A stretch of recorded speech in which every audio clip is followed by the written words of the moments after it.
Toronto Maple Leafs beat the Philadelphia Flyers in overtime 5-4 thanks to Hero Hagman with his beautiful goal in overtime. And I do apologize for the lighting in my room. A couple of the light bulbs have blown out, and I need to replace them, so I'm working on that. Kind of like the Philadelphia Flyers. Their party was blown out by Hagman. And this was a true test for Toskala, who played 60 minutes and then some for the Toronto Maple Leafs, and actually did a pretty good job, I thought, for the most part, especially when you consider that he was coming off a season with injury. And we all knew that this was going to get pretty ugly early, considering the fact that these two teams have a history, and of course, given what happened on Thursday when the Leafs shut out the Philadelphia Flyers 4-0, the Flyers were looking to extract a little revenge, you know what I mean? One thing I really admired, though, and Exelby touched upon this after the game, was the team toughness. That they're not just going to sit there and let their players get rolled over. I mean, Stampiak got pushed around all night long, and Exelby dropped the gloves. You had Colton Orr in the first period dropping the gloves. You had a bunch of guys coming off the bench, a big brouhaha. You know, I'm almost surprised the goalies didn't go at it.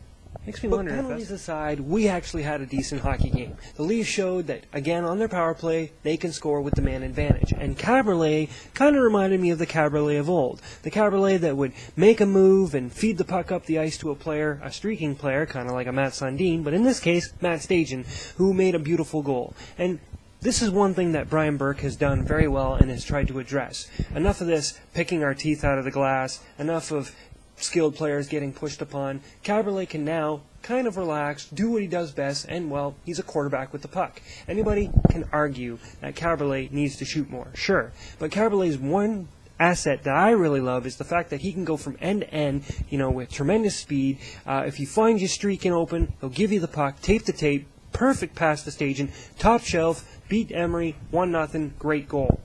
And of course, it was nice to see Daniel Briere, who's coming off of kind of a shaky season last year. I mean, he didn't really put up the numbers that he normally would put up in Buffalo. Score 2 goals. I mean, honestly, I'll give credit where credit's due. His goal was really nice. I don't think Toskala really had an idea that he was going to go coast to coast like that, and I'm sure that's one that Toskala would like to have back, along with a few others that night. The fact of the matter is, though, the Leafs showed consistency. They showed the ability to come back and not quit, and that was something I admired last year about this team. This team never gives up. I mean, they could be down 5-0, and meanwhile, Ron Wilson goes in there and goes, boys, you know what? We're still in this. We get 1 goal, we're still in this. And I love that.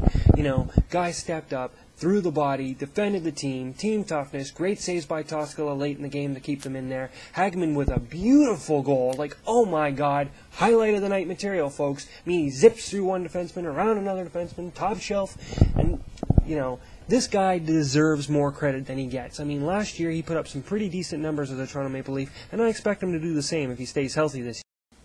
Of course, the Leafs are able to tie it up, and in the dying seconds of the third period, almost score the game winner right then and there, but you know what? Give the credit to the Philadelphia Flyers for hanging in there. But of course, Hagman the hero, in overtime, Toskala makes a great save, they go back the other way, and, well, we all know what happened. Sorry, Flyers fans.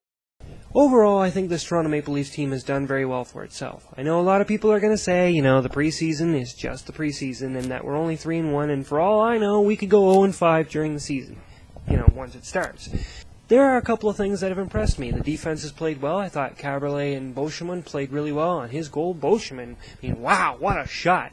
You know, let's not parade to the penalty box like we're planning a parade route for the Stanley Cup. I mean, the trophy that shall not be named. I think Steve Dangle said it best, and I kind of agree. If we just don't call it by its name, perhaps it will come back.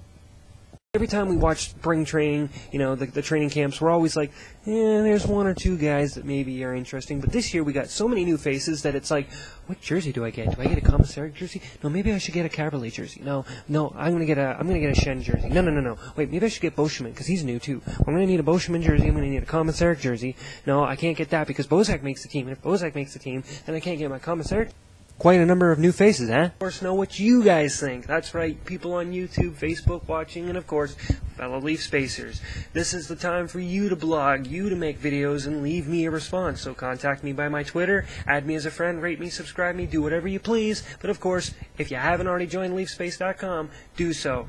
Stay tuned for my next video because after the reaction video of the Pittsburgh Penguins Toronto Maple Leafs game here on YouTube and Leaf Space, I'm going to throw out a contest. That's right, contest, because everybody likes prizes and contests, right? Alright kids, that's enough for me for now. See you next game.